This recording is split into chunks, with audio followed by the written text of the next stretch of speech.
নমস্কার। আশা করি আপনারা সবাই খুব ভালো আছেন। আমিও খুব ভালো আছি। অনেক ধন্যবাদ আপনাদের প্রত্যেককে আমার সাথে এভাবে জুড়ে থাকার জন্য। এত ভিডিওতে লাইক, শেয়ার, কমেন্ট ভরিয়ে রেখেছেন আমাকে। ধন্যবাদ। আজকে যে বিষয়টি নিয়ে আলোচনা করব, ব্যক্তিত্বের অসুখ, পার্সোনালিটি ডিসঅর্ডার, এনপিডি অর্থাৎ নার্সিসিস্টিক পার্সোনালিটি ডিসঅর্ডার নিয়ে আমি আলোচনা করেছিলাম।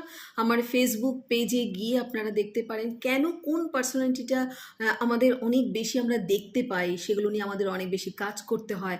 আমার আপনার দৈনন্দিন জীবনে আশেপাশের মানুষজনের মধ্যে, বন্ধু বান্ধব বা পরিবারের মধ্যেও কিন্তু আমরা এই ধরনের পার্সোনালিটিগুলোকে দেখতে পাই বা এই ধরনের ব্যক্তিত্ব অসুখ সম্পন্ন মানুষদেরকে দেখতে পাই বলে, এবং যেটা খুব বেশি দেখতে পাই সেটা নিয়ে আমি আলোচনা করতে চাই এই কারণে, যাতে আমরা নিজেরা রিয়েলাইজ করতে পারি, আমরা নিজেরা বুঝতে পারি।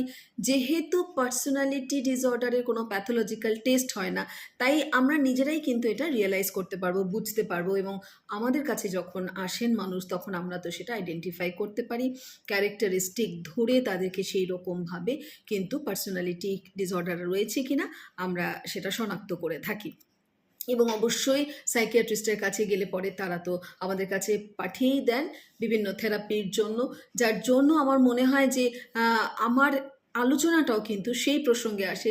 যদি মনে হয় যে আপনার পরিবারে আপনার সাথে মানুষ অথবা আপনার বন্ধুবান্ধবের মধ্যে এটা রয়েছে, কারণ ফ্যামিলি থেরাপি পার্সোনালিটি ডিসঅর্ডারের জন্য সবথেকে বড় অস্ত্র, সব থেকে বড় অস্ত্র বলে আমি অন্ততপক্ষে মনে করি।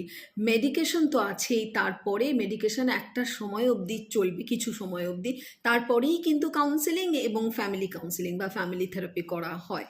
আজকে যে বিষয়টি নিয়ে আলোচনা করব, পার্সোনালিটি ডিসঅর্ডারের ক্লাস্টার বি এর মধ্যে পড়ছে ড্রামাটিক, ইমোশনাল, আরেকটা হলো বর্ডার লাইন। কেন বর্ডার লাইনে আলোচনা করছি? কারণ আপনারা জানেন যে বাচ্চাদের নিয়ে, অর্থাৎ চাইল্ড, টিন এবং অ্যাডলোসেনের বাচ্চাদের নিয়ে কাজ করি আমি প্রচুরভাবে এবং করতে ভালোবাসি। এই বর্ডার লাইন পার্সোনালিটি ডিসঅর্ডার কিন্তু ঠিক টিন সময় থেকে 12-13 থেকে শুরু হয়ে যায়। এই ডিসঅর্ডারটাকে আমরা ধরে নিতে পারি যে এই বাচ্চাটার মধ্যে এরকম আছে কিনা।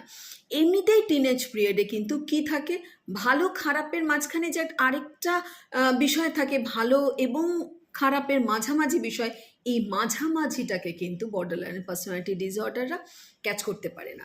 ব্ল্যাক অথবা হোয়াইট, নো গ্রে হেয়ার, মানে নো গ্রে পার্ট, অর্থাৎ গ্রে ফ্যাক্টরটা এরা কিন্তু ধরে না। এদের কাছে সাদা আর কালোটা বেশি করে উপযুক্ত হয়ে থাকে, এবং এটাকে এরা মানে ভালোবাসলাম তো সাংঘাতিক ভালোবাসলাম, আর যদি মনে হলো যে এই মানুষটা ভালোবাসার মতো নয়, বা সে কোনো একটা কমিটমেন্ট ফেল করেছে, কিংবা সে আমার সাথে কোনো একটা কথা রাখেনি, সঙ্গে সঙ্গে তার মতো খারাপ আর কেউ পৃথিবীতে হতে পারে না। একদম মুখ ঘুরিয়ে চলে যাওয়া, সম্পর্ক নষ্ট করে দেওয়া। সবার ওপরে যেটা হয়, একটু আগে যেটা বললাম ক্লাস্টার বি এর যে সমস্যা, সেটা থাকে কি, অত্যন্ত ড্রামাটিক থাকে, অত্যন্ত পরিমাণে এরা কিন্তু ইমোশনাল হয়। তাই ইমোশন এবং মুড কীরকম, একই রকম যেন একটু উথাল পাথাল করা কন্ডিশন। আপনার এদের ক্ষেত্রে কি হবে, মুড ভীষণ, কখনো 0 তো কখনো 100। এবং কেন হয় সেটা? কারণ ইমোশনের দ্বারা মুডটা প্রভাবিত হয়। অর্থাৎ তুমি আমাকে একটা ভালো কথা বলেছো, আমি এতটাই আনন্দে আত্মহারা হয়ে পড়লাম যে আমি কিন্তু তখন আগে পরে আর কিছু চিন্তা করছি না। কেন বলছে সেটাও ভাবছি না, হয়তো কোনো স্বার্থসিদ্ধির জন্য বলছে সেটাও ভাবছি না, ভাবছি ও খুব ভালো এবং আমাকে অসম্ভব ভালোবাসে, এটাই হলো আমার অ্যাকচুয়াল ইমোশন, এবং আমি কিন্তু সেই মুহূর্তে আনন্দে আত্মহারা হয়ে গেলাম। এই মানুষটাই যখন আমাকে কোনো একটা খারাপ কথা, হয়তো আমারই কোনো বিহেভিয়ারে বা তার ভালো লাগেনি, সে বলল, তখন তার মতো খারাপ মানুষ কিন্তু পৃথিবীতে নেই। হয়তো তার নামে অনেক খারাপ খারাপ কথা বন্ধুদের কাছে বলছে, অথবা পরিবারের লোকের কাছে বলছে, কিন্তু পরিবারের মধ্যে যদি হয় তাহলে তাকে হয়তো 10টা কথা বলে দিচ্ছে। এই হলো বর্ডারলাইন পার্সোনালিটির সমস্যা। ইমোশনটা এত হাই পিকে থাকে যে ওই ইমোশন দ্বারাই সবসময় প্রভাবিত হতে পারে। আজকে মনে হচ্ছে সারাটা দিন দারুণ লাগছে, কালই আবার সারা দিন কাঁদবো না। কখনো কখনো এদের নিজেদেরও মনে হয় তাহলে কি আমার বাইপোলার মুড ডিসঅর্ডার রয়েছে। আসলে না, বাইপোলার মুড ডিসঅর্ডার কিন্তু এত ফ্রিকোয়েন্টলি এরকম আজকালে যায় না, সেটা মাসে মাসে হয়। এটা আজকালের মধ্যে যেটা রয়েছে সেটা কিন্তু এটা আমরা বলি বর্ডারলাইন পার্সোনালিটি ডিসঅর্ডার। এবং এই পার্সোনালিটি ডিসঅর্ডারের কারণও অনেক ক্ষেত্রে থাকে, জেনেটিক হতে পারে, যদিও পার্সোনালিটি নিয়ে এখনও কিন্তু সেভাবে মানে রিসার্চ চলছে, একদম জেনুইন কারণগুলো খুঁজে পাওয়া যায় না। তবে হ্যাঁ, heredity one of the reason বলে আমার অন্ততপক্ষে মনে হয়। তাছাড়া পরিবার বা পরিবেশ, প্যারেন্টিং, এটা থেকেও আমি মনে করি একটা বর্ডারলাইন পার্সোনালিটি ডিসঅর্ডার হওয়ার সম্ভাবনা প্রবল থাকে। বাড়িতে এরকম মানুষকে দেখলেও কিন্তু তার প্রভাব পড়তে পারে একটা মানুষের মনের মধ্যে, এবং সেখান থেকে একটা ব্যক্তিত্ব গঠন হতে পারে। বর্ডারলাইন পার্সোনালিটি একটা জিনিস খেয়াল করে দেখবেন, এই ইয়াং জেনারেশনে যেহেতু বললাম যে এটা কিন্তু বেশিরভাগ ক্ষেত্রে মেয়েদের হয়, রেশিওটা এমন থাকে পুরুষ আর নারীর 3:1, অর্থাৎ মেয়েদের ক্ষেত্রে মানে রেশিওটা 3 এবং পুরুষের ক্ষেত্রে কিন্তু 1 থাকে। এবং এটাও কিন্তু একটা ব্যাপার, আমি বারবারই বলি, মেয়েদের জন্য যতটা ইমোশনাল ফ্যাক্টরগুলো কাজ করে পুরুষদের ক্ষেত্রে নয়, সেটা আরেকবার এখানে প্রমাণিত যে এই ইমোশন এবং ড্রামাটিক ফিচারগুলো কিন্তু মেয়েদের মধ্যেই একটু বেশি থাকে। এবং এত বছর ধরে ইন জেনারেল এটাই আমরা দেখে এসেছি, যার জন্যই একটি মা, মানে গুড পয়েন্ট হলো একটি মেয়ে মা হতে পারে, যার জন্যই তার মধ্যে মাতৃত্ব শব্দটা থাকে। ইমোশন না থাকলে মাতৃত্ব শব্দটা থাকবে কি করে? তো এই হলো বর্ডারলাইন পার্সোনালিটির মানে অসুখ। ওই ভালো তো ভালো, খারাপ তো খারাপ, এবং ভালো খারাপের মধ্যস্থতা এরা কখনো আসতে পারে না। তাছাড়া কি, এদের মধ্যে আরেকটা কি হয় যে সম্পর্ক কনস্ট্যান্ট পরিবর্তন করতে থাকে। আজ এ ভালো, কালকে কিছু একটা বললো খারাপ। এই যে ইমোশনটা একটা আপ ডাউন করতে থাকে, যার জন্য পরিবারের মানুষের সাথে এদের সম্পর্ক ভালো থাকে না। বন্ধু বান্ধব এক ভাব, মানে দেখবেন কারো কারো বেস্ট ফ্রেন্ড ছোট থেকে হয়, এদের কিন্তু বন্ধুত্ব বেশি দিন থাকে না। আজকে এর সাথে বন্ধুত্ব করছে, কাল তার সাথে বন্ধুত্ব করছে।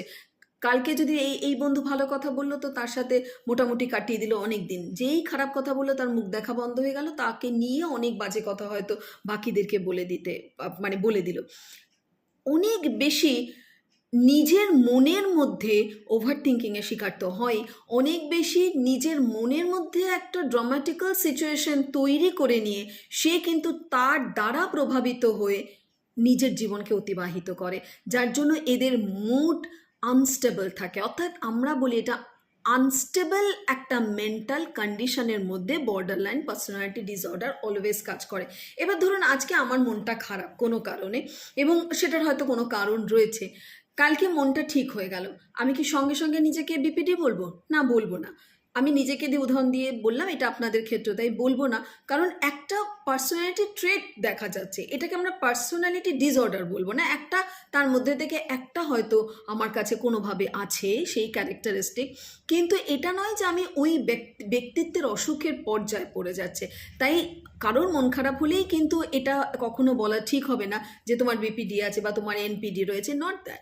আমাদের দেখতে হবে, বুঝতে হবে, এবং তার জন্য অবশ্যই স্পেশালিস্ট পার্সনদের কাছে বা স্পেশালাইজেশন করা রয়েছে এরকম মানুষের কাছেই পৌঁছতে হবে। আমরা কেন এই বিষয়গুলো নিয়ে আলোচনা করি? কারণ আমরা জেনে নিতে পারি, প্রাথমিক একটা ধারণা তৈরি হতে পারে যে বিপিডিটা কি। এবং আবারও ফিরে আসি ক্যারেক্টারিস্টিকের মধ্যে, এদের মধ্যে কিন্তু সুইসাইডাল টেন্ডেন্সি অনেক বেশি থাকে এরা। এবং খেয়াল করে দেখবেন সুইসাইড করার টেন্ডেন্সি কাদের মধ্যে বেশি থাকে? যখন আপনি অ্যাটেনশন দিচ্ছেন না তাকে। অর্থাৎ এরা কিন্তু খুব বেশি পরিমাণে অ্যাটেনশন সিকার হয়ে থাকে। তুমি আমাকে বোঝো, তুমি আমাকে দেখো, আমার দিকেই তাকিয়ে থাকো, তুমি আমাকেই টেক্সট করবে, তুমি আমাকেই ফোন করবে, তুমি কেন ওর সাথে কথা বলেছো, এই যে তুমি আমাকেই শুধু অ্যাটেনশন দাও, এই অ্যাটেনশন সিক করার ব্যাপারটা যেমন টিনেজদের মধ্যে থাকে, এটা যদি ক্রমাগত বাড়তে থাকে এবং বয়সের সাথে সাথে এটা আরও বাড়লো, একটা সময় কিন্তু টিনেজদের মধ্যে এগুলো কমেও যায়। কিন্তু যাদের বাড়তে থাকে এটা 18-র পরে 21, 22, 25 এবং 25-এর পরে পার্সোনালিটি সম্পূর্ণভাবে তৈরি হয়ে যায়, তখন আমরা এটা বুঝতে পারি যে এটা ডিসঅর্ডারের মধ্যে পড়ে গেছে। কথায় কথায় কিন্তু স্লিপিং পিল খেয়ে নিচ্ছে, কথায় কথায় এরকম আমি একটি মেয়েকে দেখেছিলাম যে সে হাজবেন্ডের সাথে ঝামেলা হচ্ছে, সুইসাইড করতে চলে যাচ্ছে, বাড়ি থেকে বেরিয়ে যাচ্ছে, মাঝরাতে বাড়ি থেকে বেরিয়ে গেছে। তো এই ধরনের টেন্ডেন্সি কিন্তু এদের মধ্যে চলে আসে।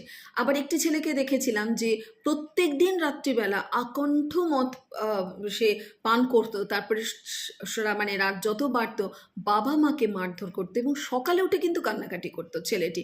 এখন যেটা অ্যাডিকশনের জন্য ছিল, তাছাড়া ছেলেটার কিন্তু বিপিডিও ছিল, অর্থাৎ এই পার্সোনালিটি ডিসঅর্ডারও তার মধ্যে ছিল।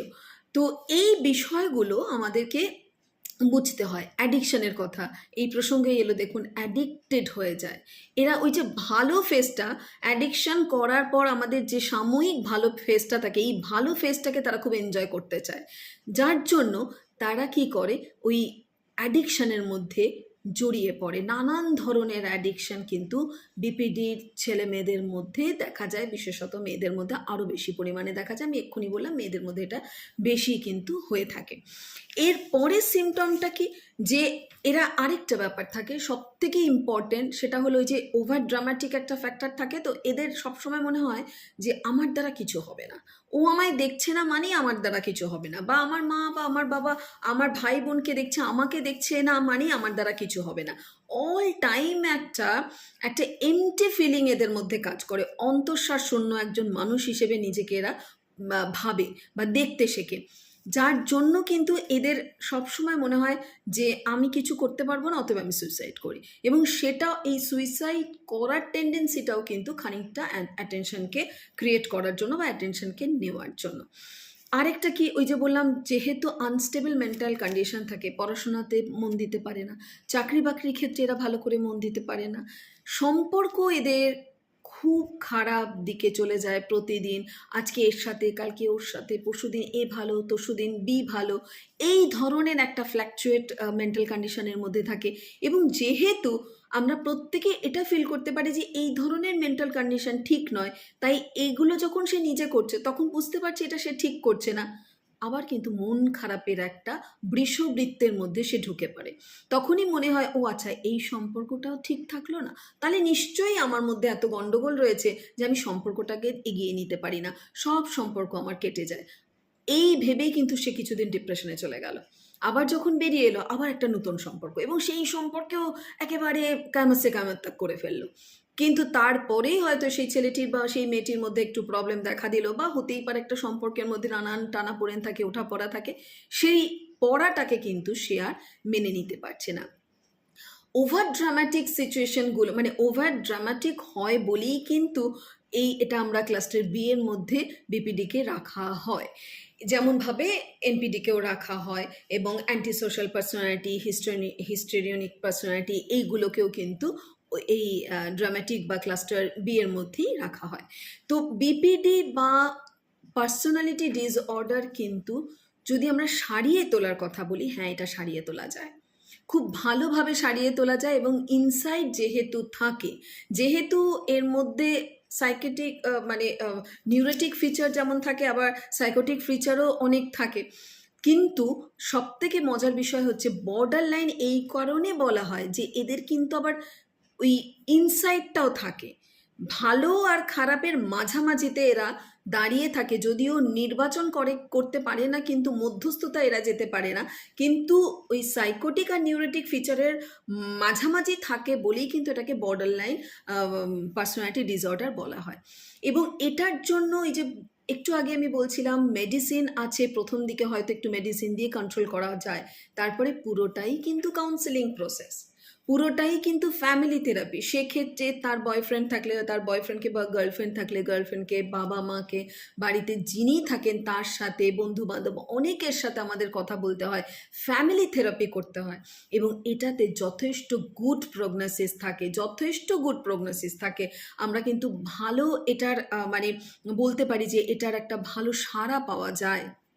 এবং ওই যে বললাম ইটিওলজি বলে কিন্তু এটার খুব একটা হয় না, জেনেটিক হতে পারে ডেফিনেটলি, বা হয়তো সম্পর্কের প্রভাবের জন্য এটা হতে পারে। প্যারেন্টিং, আমি মনে করি আমার রিসার্চ অনুযায়ী প্যারেন্টিং এটার জন্য কিছুটা দায়ী হতে পারে। নেগেটিভ প্যারেন্টিং বা খুব ইন্ডালজ প্যারেন্ট হলে পরে, অথবা প্রচণ্ড পরিমাণে মানে অথরিটেরিয়ান প্যারেন্ট হলেও কিন্তু এটা দেখা যেতে পারে।